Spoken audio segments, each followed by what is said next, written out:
नमस्कार दोस्तों, इस वीडियो में आप सभी का स्वागत है। इस वीडियो के द्वारा हम संविधान संशोधन प्रथम 1951 और संविधान संशोधन द्वितीय 1952 के बारे में जानेंगे।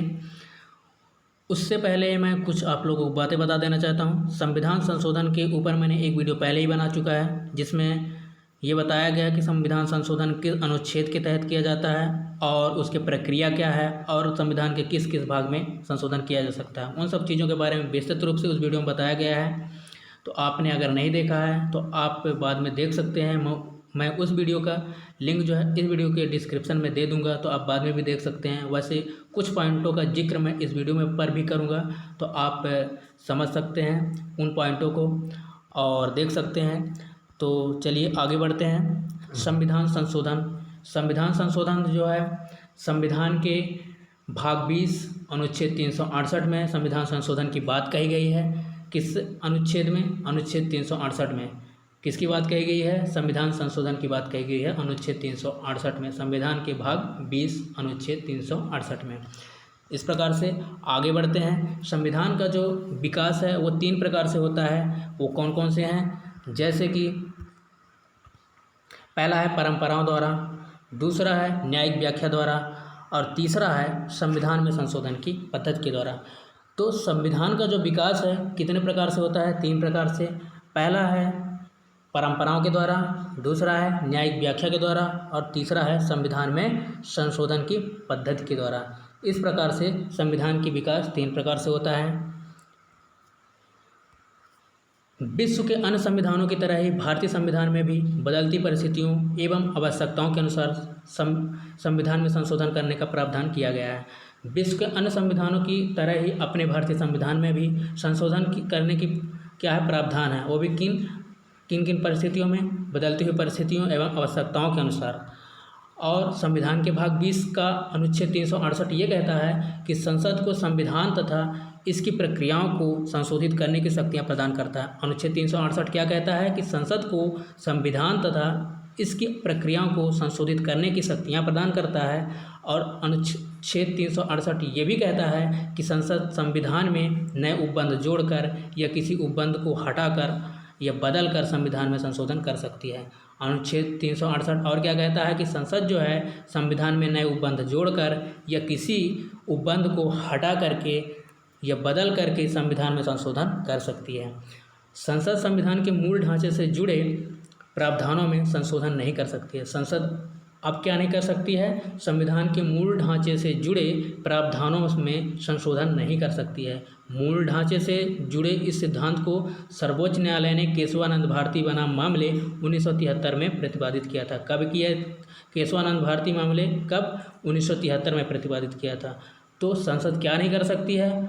अपने संविधान के मूल ढांचे में परिवर्तन नहीं कर सकती है। ये किसने कहा? सर्वोच्च न्यायालय ने केशवानंद भारती बनाम मामले 1973 में कहा। इस प्रकार से संविधान का जो संशोधन प्रक्रिया है वो किस प्रकार से होता है और क्या होता है इस बीच, उसके बारे में थोड़ी जान लेते हैं। तो संविधान संशोधन के लिए जो है सर्वप्रथम संविधान संशोधन विधेयक संसद में प्रस्तुत किया जाता है। क्या किया जाता है? संविधान संशोधन विधेयक संसद में प्रस्तुत किया जाता है। तो यह विधेयक जो होता है संसद के किसी भी सदन में प्रस्तुत किया जा सकता है। संसद के किसी भी सदन में प्रस्तुत किया जा सकता है ये विधेयक। संविधान संशोधन विधेयक को संसद में प्रस्तुत करने हेतु राष्ट्रपति की पूर्व सहमति आवश्यक नहीं होती है। जो ये विधेयक होती है राष्ट्रपति को जो है पूर्व सहमति आवश्यक नहीं होती है। कब? संसद संशोधन विधेयक को संसद में प्रस्तुत करने हेतु राष्ट्रपति की पूर्व सहमति की आवश्यक नहीं होती है। इस प्रकार से विधेयक को संसद के प्रत्येक सदन द्वारा यथास्थिति साधारण या विशेष बहुमत द्वारा पारित कर दिए जाने पर राष्ट्रपति की सहमति हेतु भेजा जाता है। कब भेजा जाता है? विधेयक को संसद के प्रत्येक सदन द्वारा यथास्थिति साधारण या विशेष बहुमत द्वारा पारित कर दिए जाने पर राष्ट्रपति की सहमति हेतु भेजा जाता है। अनुच्छेद 368(2) में यह उपबंध दिया गया है कि राष्ट्रपति को सहमति के लिए विधेयक भेजने के पूर्व कम से कम राष्ट्रपति को सहमति के लिए विधेयक भेजने के पूर्व कम से कम आधे राज्यों के विधानमंडलों द्वारा साधारणतया बहुमत से उसका अनुसमर्थन कराना आवश्यक होता है।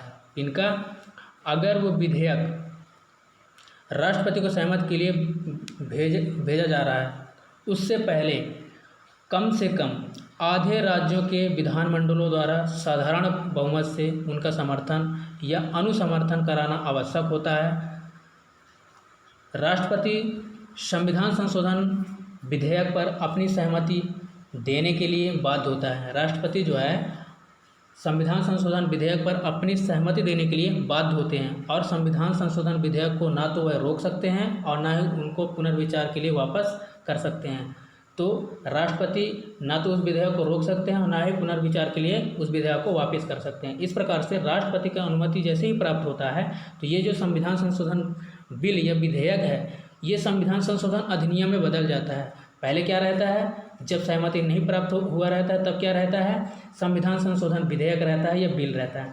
इसके बाद जब सहमति प्राप्त हो जाता है राष्ट्रपति जी का तो संविधान संशोधन अधिनियम कहलाने लगता है और इस प्रकार से अधिनियम के उपबंधों के अनुसार संविधान में संशोधन हो जाता है।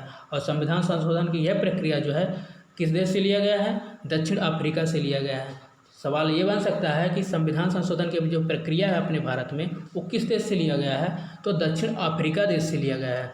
और मैंने पहले भी कहा है कि संविधान का भाग जो 20 है, अनुच्छेद 300 भाग में जो संविधान के भाग 20 में जो अनुच्छेद 368 है वो संविधान संशोधन से संबंधित है। किससे संबंधित है, संविधान का जो भाग 20 है और उस भाग 20 में अनुच्छेद 368 जो है संविधान संशोधन से संबंधित है। भारत में संविधान संशोधन की शक्ति केवल संसद को प्राप्त है, न कि राज्य विधानमंडलों को संविधान संशोधन का अधिकार नहीं है। किनको नहीं है, संसद को शक्ति प्राप्त है लेकिन राज्य विधानमंडलों को संविधान शक्ति का जो है संशोधन का अधिकार नहीं है। और संसद को सिर्फ प्रस्तावना तथा मूल अधिकारों सहित संविधान के किसी भी भाग में संशोधन कर सकती है। कहाँ कर सकती है, संसद सिर्फ प्रस्तावना तथा मूल अधिकारों सहित संविधान के किसी भाग में संशोधन कर सकते हैं, लेकिन संविधान के आधारभूत ढांचे में संशोधन नहीं कर सकती है। ये बात किसने कही है, केशवानंद भारती बनाम मामले केरल राज्य। संसद प्रस्तावना तथा मूल अधिकारों सहित संविधान के किसी भाग में संशोधन कर सकती है, लेकिन संविधान के आधारभूत ढांचे में संशोधन नहीं कर सकते। ये बात केशवानंद भारती बनाम केरल राज्य मामले में कही गई है। इसके आगे अनुच्छेद 368 के तहत संशोधन की शक्ति और प्रक्रिया दी गई है। संविधान संशोधन के लिए 3 प्रकार की प्रक्रिया का प्रावधान किया गया है। पहला है साधारण बहुमत द्वारा संशोधन, और दूसरा है विशेष बहुमत द्वारा संशोधन, और तीसरा है विशेष बहुमत और राज्यों के अनुसमर्थन द्वारा संशोधन। तो संशोधन कितने प्रकार से हो सकता है, संशोधन की प्रक्रिया कितने प्रकार से हो सकता है, और वो प्रावधान कौन है, साधारण बहुमत द्वारा संशोधन, विशेष बहुमत द्वारा संशोधन और विशेष बहुमत और राज्यों के अनुसमर्थन द्वारा संशोधन। तो साधारण बहुमत द्वारा संशोधन क्या है उसके बारे में जान लेते हैं। साधारण बहुमत द्वारा जो संशोधन होता है वो संविधान के कुछ उपबंधों में संसद साधारण बहुमत से विधेयक पारित कर संशोधन कर सकती है। कैसे, संविधान के कुछ उपबंधों में संसद साधारण बहुमत से विधेयक पारित कर संशोधन कर सकती है। साधारण बहुमत का मतलब ये है कि उपस्थित और मतदान करने वाले सदस्यों के बहुमत से है। साधारण बहुमत का क्या मतलब हुआ, उपस्थित और मतदान करने वाले सदस्यों के बहुमत से है। यह संविधान संशोधन की सबसे सरल प्रक्रिया है। साधारण बहुमत जो है प्रक्रिया, जो साधारण बहुमत द्वारा जो संशोधन की प्रक्रिया है ये सबसे सरल प्रक्रिया है, किंतु इसके द्वारा जो संशोधन होता है वो अनुच्छेद 368 ये कहता है कि संविधान संशोधन इसे नहीं माना जाएगा। संविधान संशोधन इसे नहीं माना जाएगा। तो फिर क्या माना जाएगा, इसके द्वारा जो संविधान के कुछ उपबंधों में परिवर्तन किया जाता है, जैसे कि इसमें जो संशोधन होता है यह संविधान संशोधन साधारण विधि के समान होता है। किसके समान होता है, साधारण विधि के समान होता है। और साधारण बहुमत से संशोधित किए जाने पर कुछ उपबंध हैं, जैसे कि अनुच्छेद 2, 3, 4 इस प्रकार से और भी अनुच्छेद शामिल हैं इस साधारण बहुमत द्वारा संशोधन में, और भी अनुच्छेद को शामिल किया गया है। तो दूसरा है इसमें विशेष बहुमत द्वारा संशोधन। इसमें दूसरा क्या है, विशेष बहुमत द्वारा संशोधन। इसके बारे में जान लेते हैं क्या है। विशेष बहुमत जो होता है ये संविधान संशोधन की प्रक्रिया 368 में दी गई है। इसमें बात ये कही गई है, विशेष बहुमत से तात्पर्य यहाँ पे ये हुआ कि सदन की कुल सदस्य संख्या, किसकी, सदन की कुल सदस्य संख्या के बहुमत तथा उपस्थित और मतदान करने वाले सदस्यों का 2/3 यानी 2/3 बहुमत होना चाहिए। कितना, विशेष बहुमत से मतलब यहाँ ये हुआ कि सदन की कुल सदस्य संख्या के बहुमत तथा उपस्थित और मतदान करने वाले सदस्यों का 2/3 बहुमत होना चाहिए। तो इस प्रकार से संविधान का सर्वाधिक संशोधन इसी प्रक्रिया से होती है, किससे, विशेष बहुमत द्वारा संशोधन। मूल अधिकार, जैसे मूल अधिकार, नीति निर्देशक सिद्धांत, अन्य विधेयक जो प्रथम और तृतीय श्रेणी से संबंधित नहीं। प्रथम और तृतीय श्रेणी का मतलब क्या है, इसका मतलब ये है कि साधारण बहुमत द्वारा संशोधन, और तीसरा नंबर विशेष बहुमत और राज्यों के अनुसमर्थन। जब साधारण बहुमत द्वारा संशोधन नहीं हो पाता या फिर विशेष बहुमत और राज्यों के अनुसमर्थन द्वारा संशोधन नहीं होता तो विशेष बहुमत द्वारा संशोधन हो जाता है। जब फर्स्ट और तीसरे के द्वारा नहीं हो पाएगा तो दूसरा विशेष बहुमत द्वारा संशोधन होगा ही होगा। इस प्रकार से तीसरा नंबर है विशेष बहुमत और राज्यों के अनुसमर्थन द्वारा संशोधन। तो विशेष बहुमत और राज्यों के अनुसमर्थन द्वारा संशोधन, इसका मतलब क्या है, यह संविधान संशोधन की सबसे कठिन प्रक्रिया है। संविधान की सबसे कठिन प्रक्रिया क्या है, विशेष बहुमत द्वारा जो संशोधन होता है, राज्यों के अनुसमर्थन द्वारा जो संशोधन होता है, ये सबसे कठिन प्रक्रिया है। यह प्रक्रिया अनुच्छेद 368 में ये भी वर्णित है, लेकिन इसके अनुसार ये कहा गया है कि संविधान संशोधन के लिए संसद के प्रत्येक सदन के विशेष बहुमत के साथ साथ कम से कम आधे राज्यों के विधानमंडलों का अनुसमर्थन आवश्यक है। इसका कम से कम आधे राज्यों के विधानमंडलों का अनुसमर्थन आवश्यक है। यहाँ पे विधानमंडलों का आशय क्या है, राज्यों के विधानमंडलों का आशय ये है कि उस राज्य की विधानसभा और विधान परिषद दोनों के अनुसमर्थन हो। मतलब विधानमंडलों का आशय यहाँ पे क्या है, राज्य के विधानसभा एवं विधान परिषद दोनों से इसका अनुसमर्थन होना चाहिए। तो इसके तहत संविधान के उन उपबंधों को संशोधन किया जाता है जो संघात्मक ढांचे से संबंधित हो। जैसे बात करें तो राष्ट्रपति का निर्वाचन, यह निर्वाचन की रीति, राष्ट्रपति का निर्वाचन किस अनुच्छेद में है, अनुच्छेद 54 में है, और राष्ट्रपति निर्वाचन की रीति अनुच्छेद 55 में है। और इसके बाद जो है संघ की कार्यपालिका या शक्ति का विस्तार, ये अनुच्छेद 73 पे वर्णित है। राज्य की कार्यपालिका का विस्तार जो है अनुच्छेद 162 में, संघ की कार्यपालिका शक्ति का विस्तार कहाँ, अनुच्छेद 73 में है, और राज्य की कार्यपालिका का विस्तार अनुच्छेद 162 में है। संघ की न्यायपालिका, राज्यों के उच्च न्यायालय, संघ राज्यों के क्षेत्र के लिए उच्च न्यायालय, संघ एवं राज्यों के मध्य विधायी संबंध, 7वीं अनुसूची के किसी सूची में संशोधन, राज्यों का राज्यसभा में प्रतिनिधित्व अनुसूची 4 से, और स्वयं अनुच्छेद 368 ये कहता है विशेष बहुमत और राज्यों के अनुसमर्थन द्वारा जो संशोधन हुए, इस पर ये चीज़ वर्णित है। इस प्रकार से संयुक्त बैठक का प्रावधान नहीं है। कैसे, विशेष विधेयक पर संसद के दोनों सदनों में मतभेद की अगर स्थिति होती है तो संयुक्त अधिवेशन नहीं बुलाया जाता है, अर्थात विधेयक दोनों सदनों द्वारा अपेक्षित बहुमत से अलग अलग पारित किया जाता है। ऐसे आता है यदि बात कहा जाए तो सदन या राज्यसभा स्वीकार कर देती है तो वह विधेयक अंतिम रूप से समाप्त हो जाता है। इस प्रकार से आगे देखते हैं इसके आधारभूत ढांचे का सिद्धांत क्या है। आधारभूत ढांचे का सिद्धांत क्या है, तो संविधान में जो है संसद और राज्य विधानमंडलों या विधानसभाओं को उनके संबंधित क्षेत्राधिकार के भीतर कानून बनाने का अधिकार देता है। संविधान जो है संसद और राज्य विधानमंडलों या विधानसभाओं को, किनको, संसद और विधानमंडलों को, विधानसभाओं उनके संबंधित जो है क्षेत्राधिकार के भीतर कानून बनाने का क्या करता है, अधिकार देता है। और संविधान में संशोधन करने के लिए बिल संसद में ही पेश किया जाता है, लेकिन यह शक्तिपूर्ण नहीं है। संविधान में संशोधन करने के लिए बिल संसद में पेश किया जाता है, लेकिन ये शक्तिपूर्ण नहीं है। यदि सुप्रीम कोर्ट को लगता है कि संसद द्वारा जो बनाया गया कानून है उस संविधान के साथ न्याय संगत है या फिर नहीं है, संसद द्वारा यदि बनाया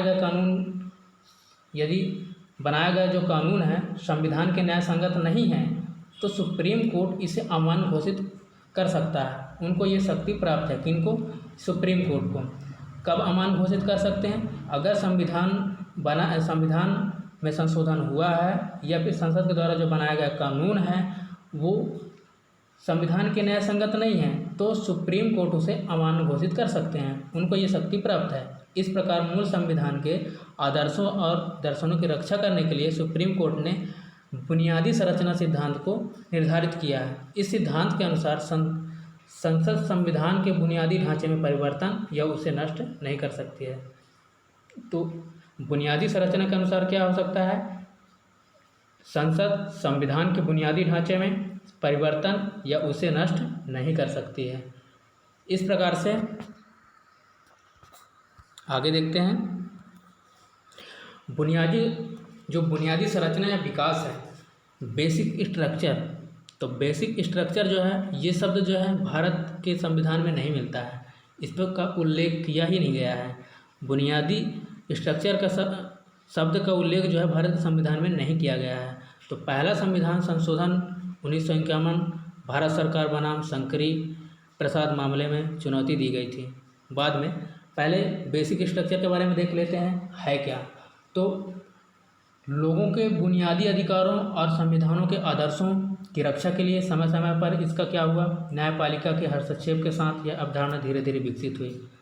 बुनियादी ढांचा का जो शब्द है ये अपने संविधान में इसका उल्लेख नहीं है, लेकिन लोगों के बुनियादी अधिकारों और संविधान के आदर्शों की रक्षा के लिए समय समय पर न्यायपालिका के हस्तक्षेप के साथ यह अवधारणा धीरे धीरे विकसित हुई। इसमें दूसरा पॉइंट है, पहला संविधान संशोधन अधिनियम 1951 को भारत सरकार बनाम शंकरी प्रसाद मामले में चुनौती दी गई थी। इस चुनौती में क्या था? तो इसमें बात ये थी, इस चुनौती में क्या था?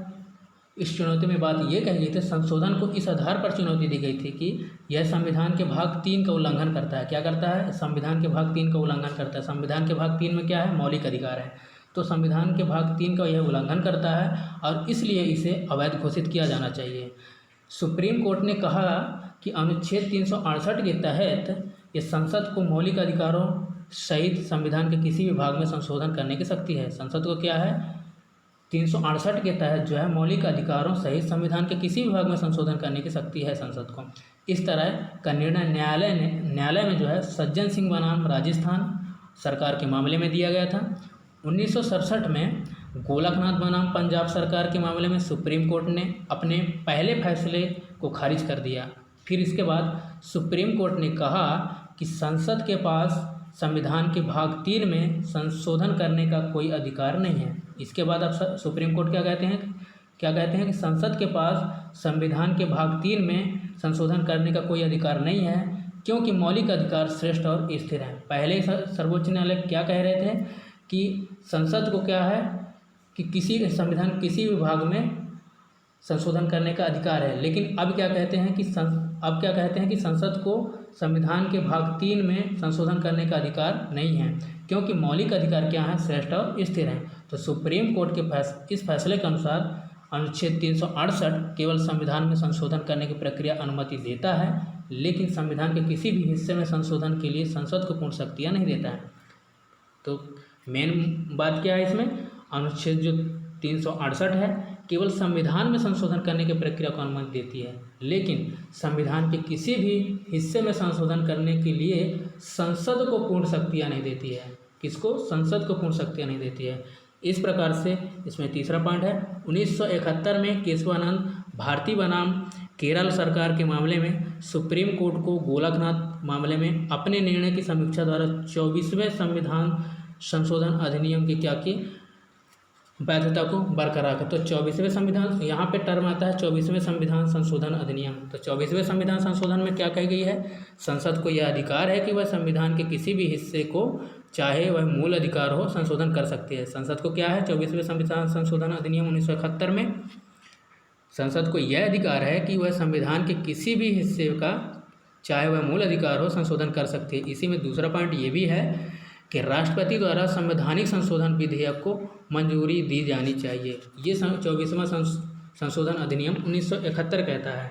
तो 1971 में केशवानंद भारती बनाम केरल सरकार के मामले में सुप्रीम कोर्ट ने गोलकनाथ मामले में अपने निर्णय की समीक्षा द्वारा 24वें संविधान संशोधन अधिनियम की वैधता को बरकरार रखा और सुप्रीम कोर्ट ने कहा कि संसद को संविधान के किसी भी प्रावधान में संशोधन करने की शक्ति है, लेकिन ऐसा करते समय संविधान का मूल ढांचा बना रहना चाहिए। जब संशोधन करें तो संविधान का मूल ढांचा बना रहना चाहिए। और सुप्रीम कोर्ट ने बुनियादी संरचना को स्पष्ट नहीं किया, स्पष्ट परिभाषा नहीं दी कि कौन कौन से मूल संरचना हैं, कौन कौन से बुनियादी संरचना हैं।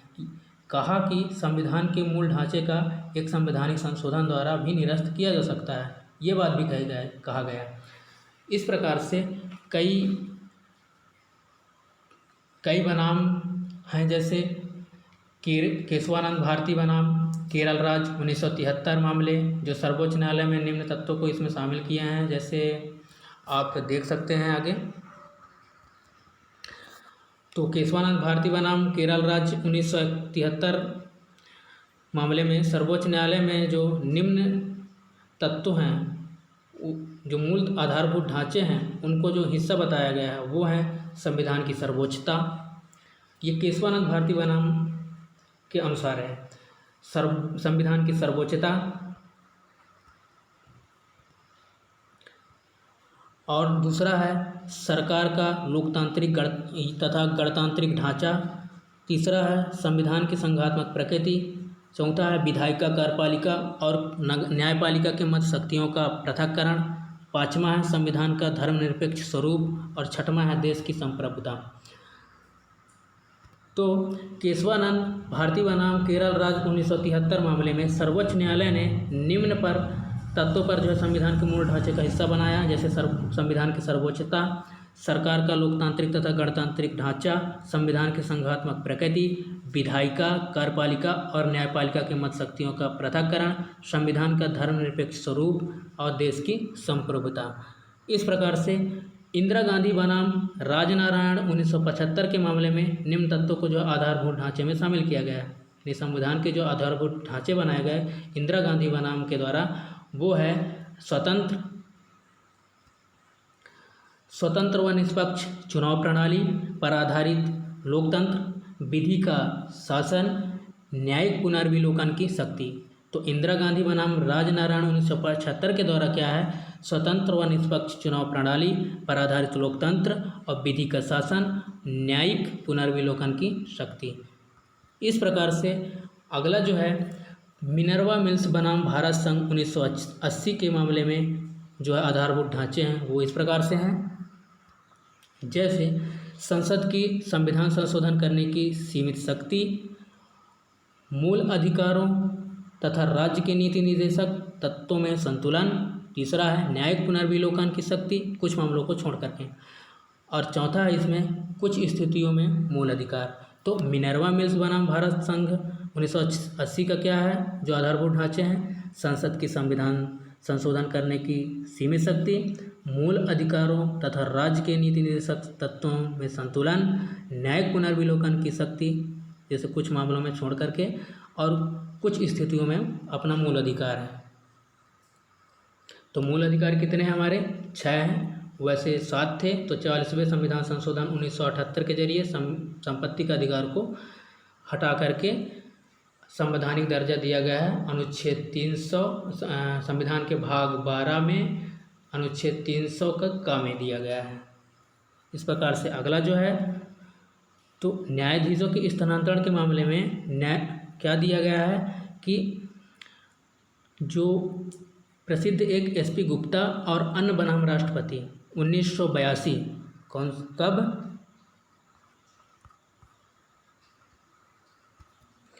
1982 में के मामलों में जो सर्वोच्च न्यायालय ने स्पष्ट किया है कि अनुच्छेद 32 के अंतर्गत सर्वोच्च न्यायालय की जो अधिकारिता है संविधान के आधारभूत ढांचे का हिस्सा है। क्या कहा गया है, जो ये अनुच्छेद 32 के अंतर्गत सर्वोच्च न्यायालय की अधिकारिता संविधान के अनुच्छेद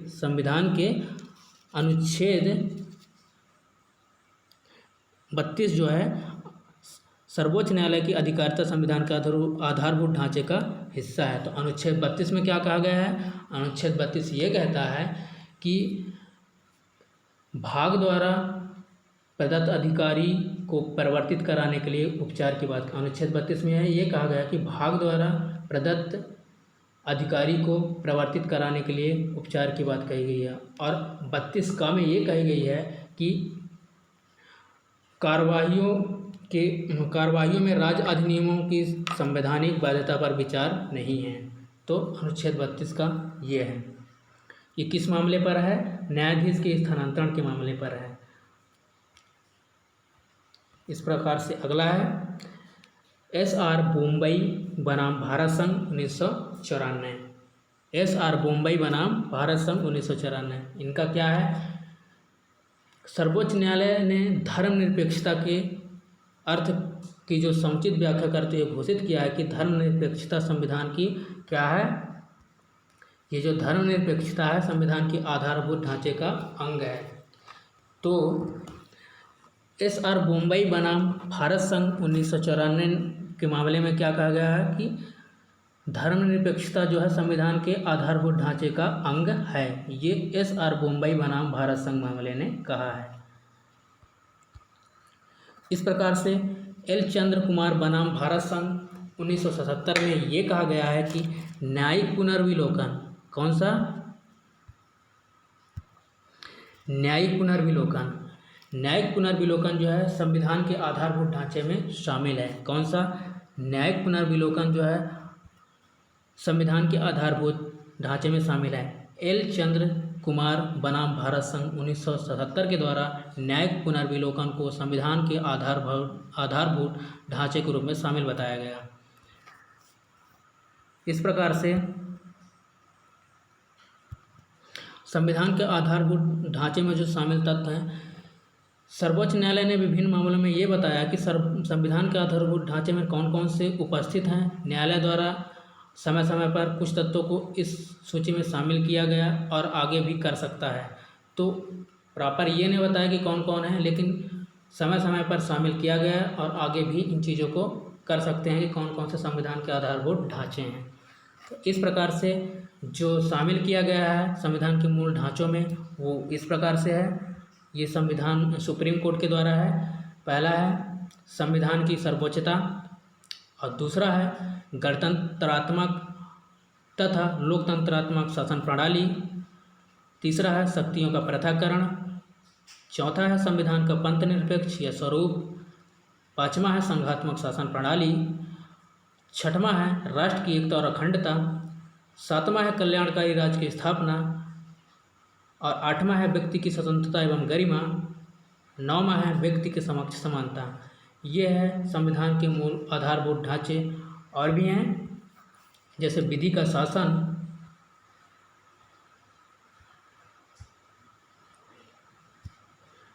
शासन, स्वतंत्र और निष्पक्ष चुनाव पर आधारित लोकतंत्र, न्यायिक पुनर्विलोकन की शक्ति, मौलिक अधिकार और नीति निर्देशक तत्व में सामंजस्य, संसदीय शासन प्रणाली, संसद की संविधान संशोधन की सीमित शक्ति, संविधान की प्रस्तावना में निहित उद्देश्य, अनुच्छेद 32, अनुच्छेद 136, अनुच्छेद 141, अनुच्छेद 142 के अधीन उच्चतम न्यायालय की शक्तियाँ।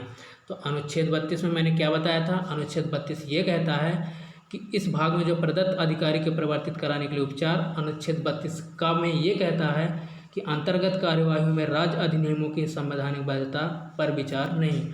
और अनुच्छेद जो है 136 ये कहता है कि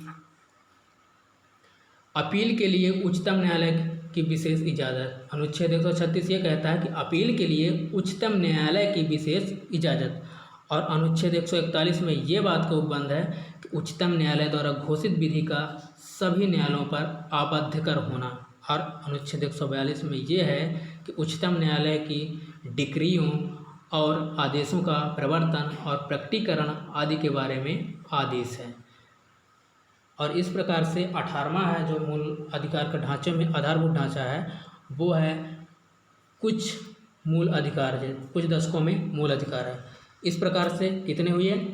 संविधान की सर्वोच्चता, जो मूल ढांचा है संविधान का, संविधान की सर्वोच्चता, गणतंत्रात्मक तथा लोकतंत्रात्मक शासन प्रणाली, शक्तियों का पृथक्करण, संविधान का पंथनिरपेक्ष स्वरूप, संघात्मक शासन प्रणाली, राष्ट्र की एकता और अखंडता, कल्याणकारी राज्य की स्थापना, व्यक्ति की स्वतंत्रता एवं गरिमा, विधि के समक्ष समानता, और इसके बाद विधि का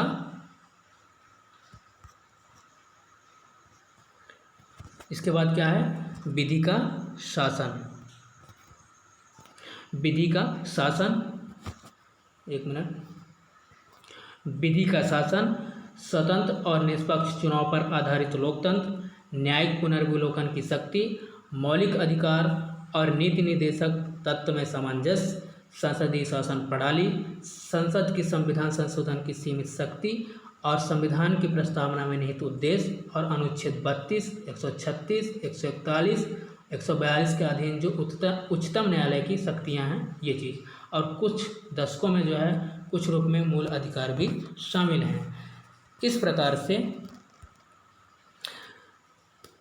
हम अब आते हैं संविधान का संशोधन अधिनियम 1951, जिस पर हमारा विशेष था प्रथम संविधान संशोधन अधिनियम 1951।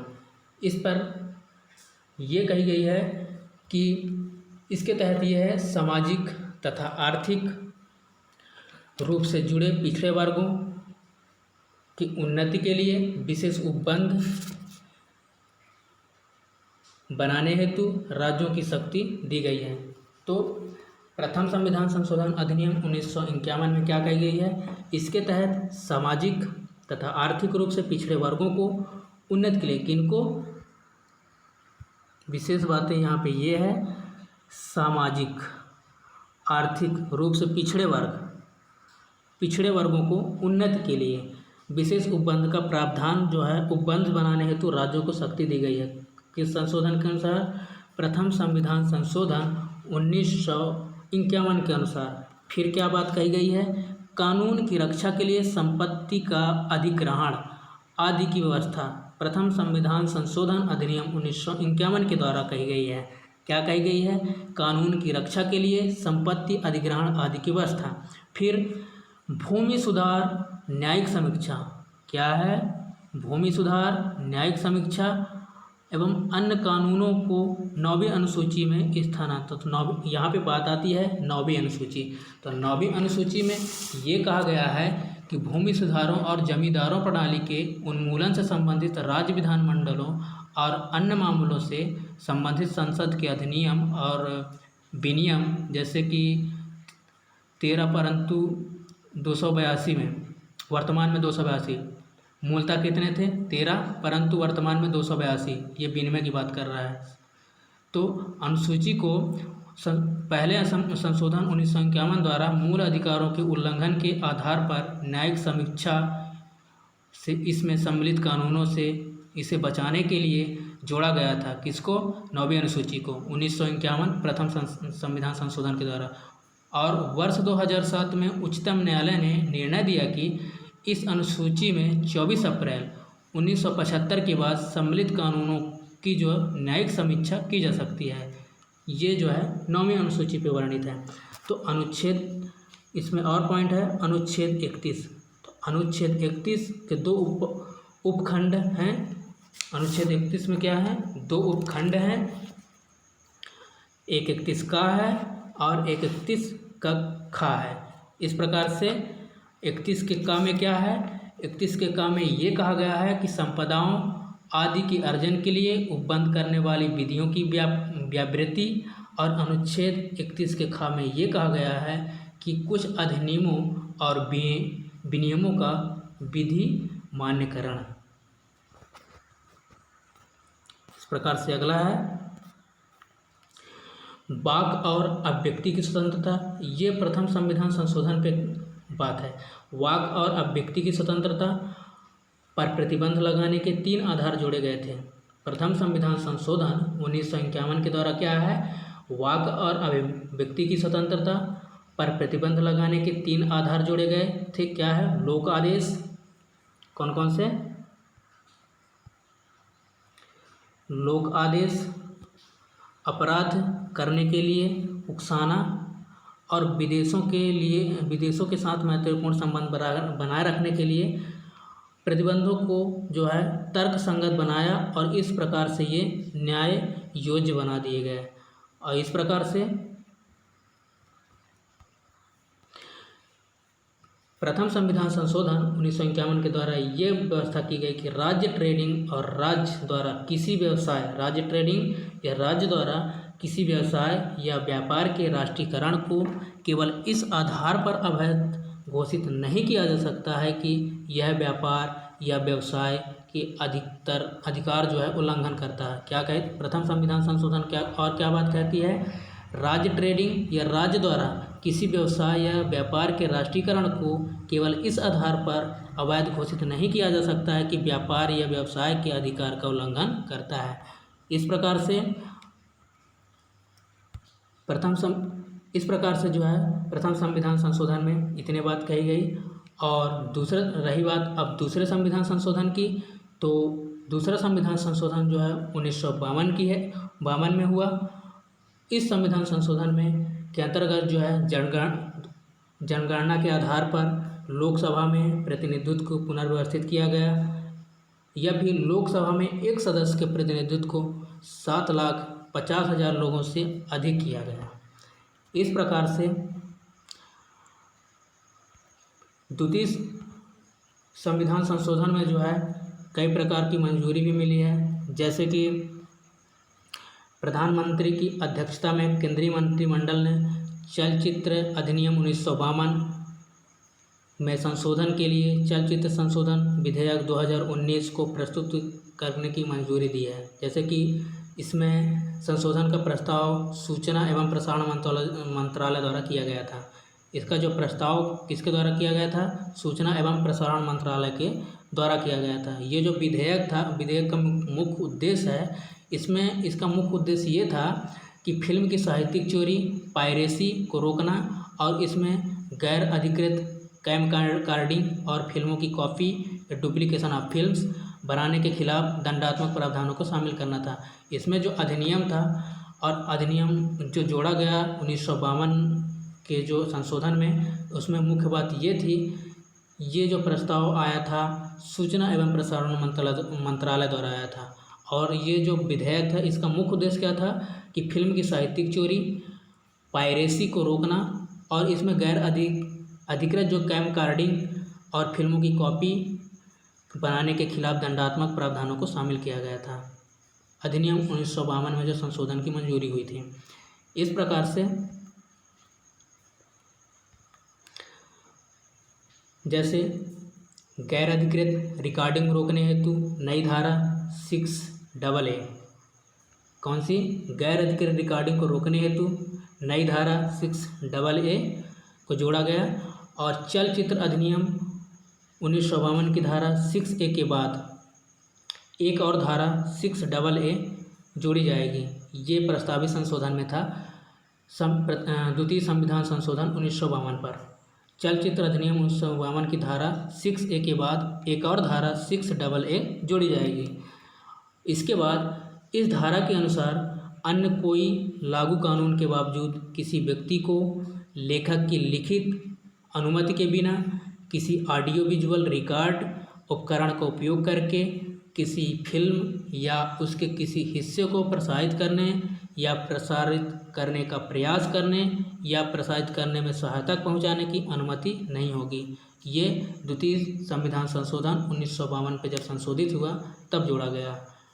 इसके बाद यहाँ पे मतलब चलचित्र का मतलब अधिनियम 1957 की धारा 2 की उपधारा D में इसका व्याख्या दिया गया। इस प्रकार से धारा 7 में संशोधन, तो धारा 7 में संशोधन का उद्देश्य धारा 6AA के प्रावधानों के उल्लंघन के मामलों में दंडात्मक प्रावधानों को शामिल करना है। क्या है? धारा 7 में संशोधन का उद्देश्य क्या है? धारा 6AA के प्रावधानों के उल्लंघन के मामले में दंडात्मक प्रावधानों को शामिल करना है। मुख्य अधिनियम की धारा 7 में उपधारा 1 के बाद उपधारा 1A जोड़ी जाएगी। मुख्य धारा 1 के बाद मुख्य उपधारा जो है 1A जोड़ी जाएगी, जो कि धारा 7 में उपधारा 1 के बाद उपधारा 1A जोड़ी जाएगी। इस प्रकार से यदि कोई व्यक्ति धारा 6AA के प्रावधानों का उल्लंघन करता है, कैसे? यदि कोई व्यक्ति धारा 6AA के प्रावधानों का उल्लंघन करता है तो उसे 3 साल तक का कारावास या 10 लाख रुपए तक का जुर्माना या दोनों सजा दी जा सकती है। कैसे? यदि कोई व्यक्ति 6AA के प्रावधानों का उल्लंघन करता है तो उसे 3 साल तक का कारावास या 10 लाख तक का जुर्माना या दोनों सजा दी जा सकती है इसके तहत।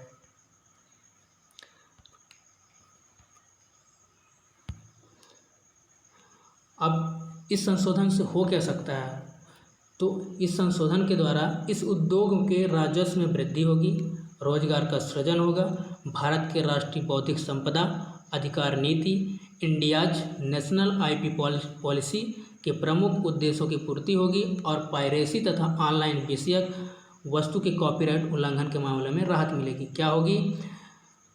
उद्योग के राजस्व में वृद्धि होगी, रोजगार का सृजन होगा, भारत के राष्ट्रीय बौद्धिक संपदा अधिकार नीति के प्रमुख उद्देश्यों की पूर्ति होगी और पायरेसी तथा ऑनलाइन विषयक वस्तु की कॉपीराइट उल्लंघन के मामले में राहत मिलेगी। इस प्रकार से राष्ट्रीय बौद्धिक संपदा जो अधिकार नीति है, केंद्रीय मंत्रिमंडल ने मई 2016 में राष्ट्रीय बौद्धिक संपदा अधिकार नीति को मंजूरी दी थी। तो इस नीति के तहत 7 लक्ष्य निर्धारित किए गए थे जो इस प्रकार से हैं। तो पहला है बौद्धिक संपदा अधिकार जागरूकता। पहला क्या है? बौद्धिक संपदा अधिकार जागरूकता, पहुंच और प्रोत्साहन समाज के सभी वर्गों में बौद्धिक संपदा अधिकारों के आर्थिक, सामाजिक और सांस्कृतिक लाभों के प्रति जागरूकता पैदा करना। क्या है पहला? इसमें जो नीति है पहला क्या है? बौद्धिक संपदा अधिकार जागरूकता, पहुंच और प्रोत्साहन समाज के सभी वर्गों में बौद्धिक संपदा अधिकारों के आर्थिक, सामाजिक और सांस्कृतिक लाभों के प्रति जागरूकता पैदा करना है। इस प्रकार से दूसरा है बौद्धिक संपदा अधिकारों का सृजन, बौद्धिक संपदा अधिकारों के सृजन का बढ़ावा देना। ये इस नीति के 7 लक्ष्य हैं।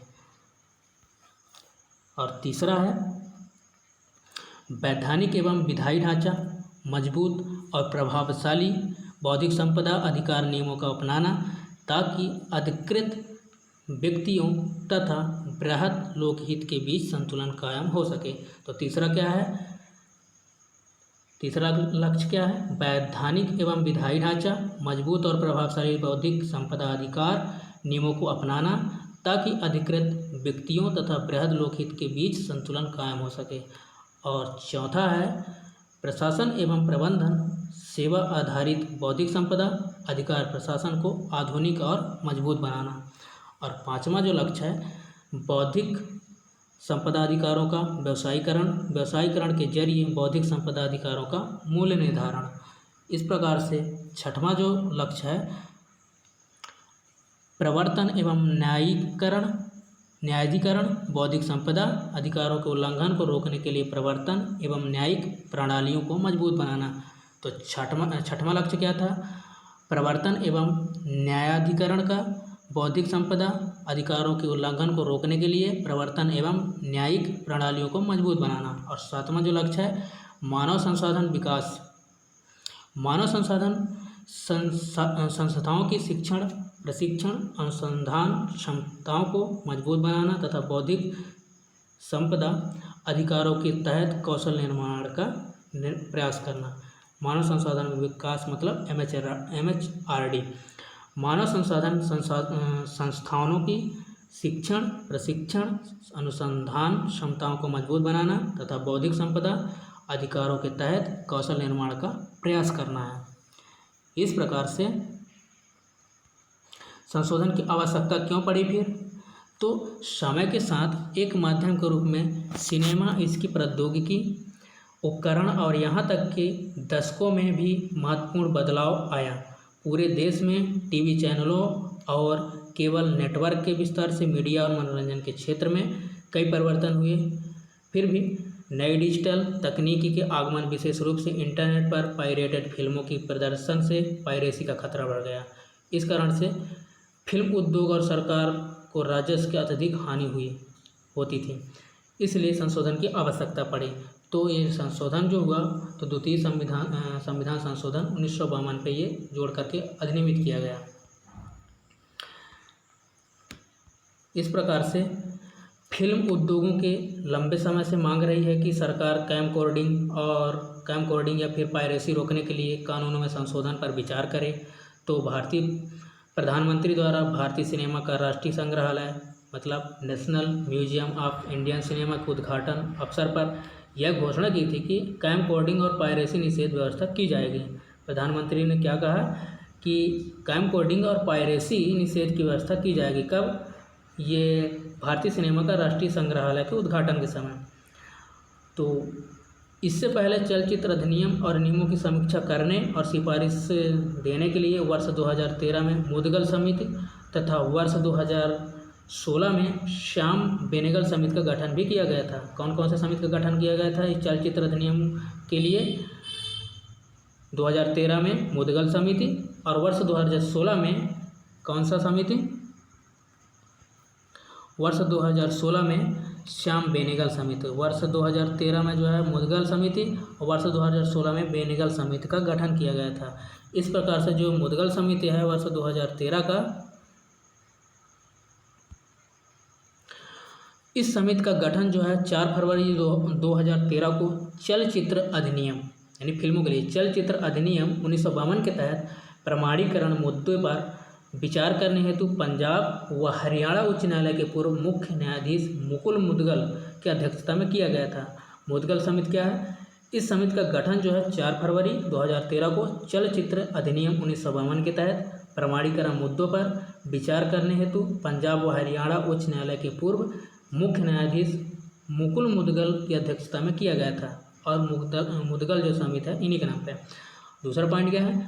मुदगल जो समिति ने अपनी रिपोर्ट में अश्लीलता और सामाजिक सांप्रदायिक वैमनस्य, महिलाओं के चित्रण और सलाहकार मंडल जैसे मुद्दों के संबंध में दिशा निर्देश, वर्गीकरण, फिल्मों की पायरेसी, अपीली पंचाट की न्याय सीमा तथा चलचित्र अधिनियम 1952 के प्रावधानों की समीक्षा पर अपनी सिफारिशें प्रस्तुत की थी। मुदगल समिति ने अपनी रिपोर्ट में क्या कहा कि अश्लीलता और सांप्रदायिक वैमनस्य, महिलाओं के चित्रण और सलाहकार मंडल जैसे मुद्दों के संबंध में दिशा निर्देश, वर्गीकरण, फिल्मों की पायरेसी, अपीली पंचाट की न्याय सीमा तथा चलचित्र अधिनियम 1952 के प्रावधानों की समीक्षा पर अपनी सिफारिशें प्रस्तुत की थी।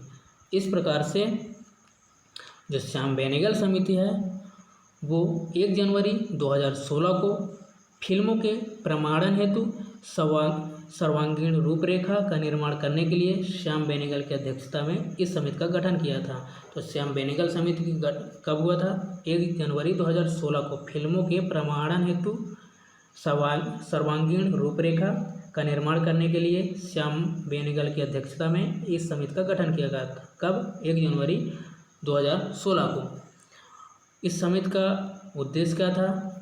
फिल्म प्रमाणन के लिए विश्व भर में सर्वश्रेष्ठ पद्धतियों पर ध्यान केंद्रित करते हुए और कलात्मक रचनात्मक को पर्याप्त स्थान प्रदान करते हेतु केंद्रीय फिल्म प्रमाणन बोर्ड के लाभ के लिए प्रक्रियाओं और दिशा निर्देशों के साथ साथ जन अनुकूल और निष्पक्ष प्रभावी ढांचे के निर्माण की सिफारिशें प्रस्तुत करनी थी। इस प्रकार से आपने इस वीडियो में प्रथम संविधान संशोधन 1951 और द्वितीय संविधान संशोधन 1952 के बारे में जाना और 1952 में जो एक और अधिनियम को जो संशोधित किया गया उसके बारे में भी जाना। तो इस वीडियो को देखने के लिए बहुत बहुत धन्यवाद आप सभी को।